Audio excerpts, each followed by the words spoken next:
लोकसभेमध्ये मांडली, विविध सभांमध्ये मांडली की प्रधानमंत्री मोदयांनी या भूमिकेला आपण सामोरं आलं पाहिजे आणि देशाच्या लोकांना हे स्पष्ट भूमिका मांडली पाहिजे। पण या सगळ्या कालावधीत एका महिलेला सत्तेतून हरवण्यासाठी, म्हणजे विशेष करून पश्चिम बंगालमधून ममता बॅनर्जीला हरवण्यासाठी जी रणनीती चाणक्य जे भाजपचे आहेत अमित शहा आणि नरेंद्र मोदींनी आखली, त्याच्यामध्येच यांचा पूर्ण वेळ गेलेला आहे ते आपण पाहिलेलं आहे।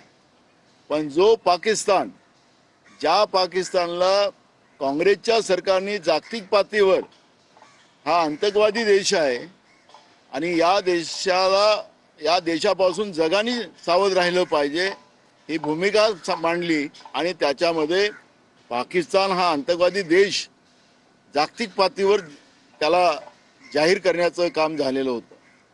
पण जो पाकिस्तान आज आमच्यावर छुपे हल्ले करून आमच्या देशातलं सैन्य, आमच्या देशातल्या सीमा मोडून आमच्या देशाच्या सैन्याला शहीद करण्याचं काम करते, त्या पाकिस्तानला आता जागतिक पातळीवर शांतीदूत म्हणून पुढे येण्याला संधी मिळालेली आहे।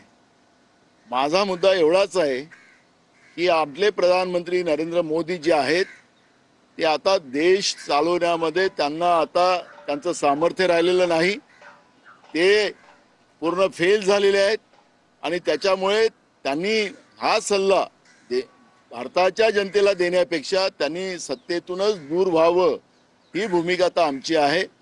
आणि त्यामुळे जेव्हाचं नरेंद्र मोदीचं सरकार या देशात आलं तेव्हाचं प्रत्येक गोष्टीसाठी या देशाच्या जनतेला लाईनमध्ये उभं ठेवण्याचं काम नरेंद्र मोदींनी केलेलं आहे, भाजपनी केलेलं आहे आणि म्हणून हे आता सत्ता चालवण्याचे लायकीचे राहिलेले नाही ही भूमिका आमचे नेते राहुल गांधींनी मांडलेली आहे, त्याचं आम्ही सगळेजण समर्थन करतो आहे।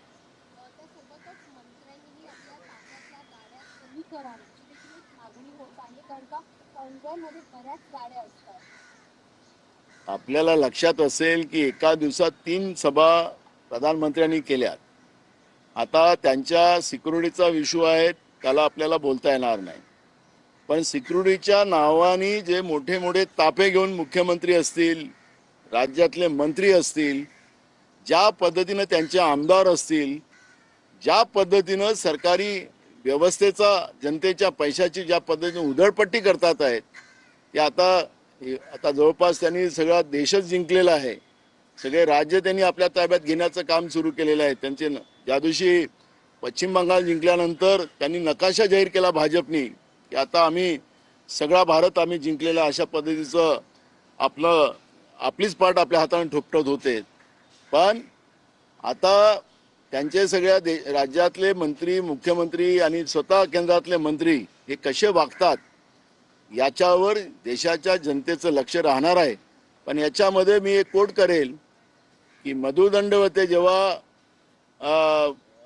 देशामध्ये ते मंत्री होते, मधु दंडवते, त्यावेळेस अशी परिस्थिती निर्माण झाली तर त्यांनी आपल्यापासून सुरुवात केलेली होती, आपल्या व्यवस्थेपासून सुरुवात केलेली होती। पंडित नेहरूजींनी याची सुरुवात केलेली होती आणि त्याच्याही पलीकडे आपण पाहिलं लालबहादूर शास्त्रींनी सुद्धा जेव्हा देशात अन्नधान्याचा तुटवडा होता त्यावेळेस आपल्यापासून उपास सुरू केला आणि अशा पद्धतीचं मार्गदर्शक व्यवस्था या देशामध्ये निर्माण केलेली होती।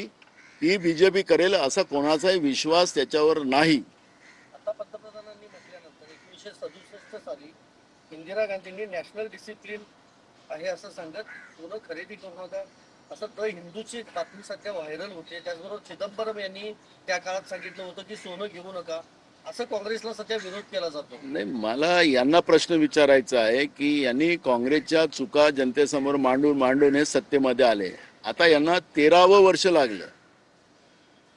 या 13 वर्षामध्ये आणि बहुमताचं सरकार तुमच्याजवळ मिळाल्यानंतरही तुम्ही या देशाची परिस्थिती ज्या पद्धतीने करून ठेवलेली आहे ते लपवण्यासाठी जुन्या गोष्टी काढायच्या आणि म्हणून मग आम्ही सगळं काँग्रेसच्याच विचारांनी चाललेलो आहोत हे त्यांनी सांगावं ना। त्यावेळेची परिस्थिती काय होती, त्यावेळेस आपला देश अन्नधान्याला पूर्ण नव्हता, त्याच इंदिरा गांधींनी या देशामध्ये हरित क्रांती आणली, श्वेत क्रांती आणली. आपण अमेरिकेतून मिलो खात होतो, तिथं डुकरं खात होतं, ते आपल्या देशात खात होतो आपण. आणि हे सगळं क्रांती घडवण्याचं काम इंदिरा गांधींनी केलं आणि हा देश स्वयंपूर्ण उभा केला. हे सगळ्या गोष्टी सांगायला पाहिजेत ना मग. पण आज आपला देश स्वयंपूर्ण उभा नाही आहे. आम्ही अमेरिकेच्या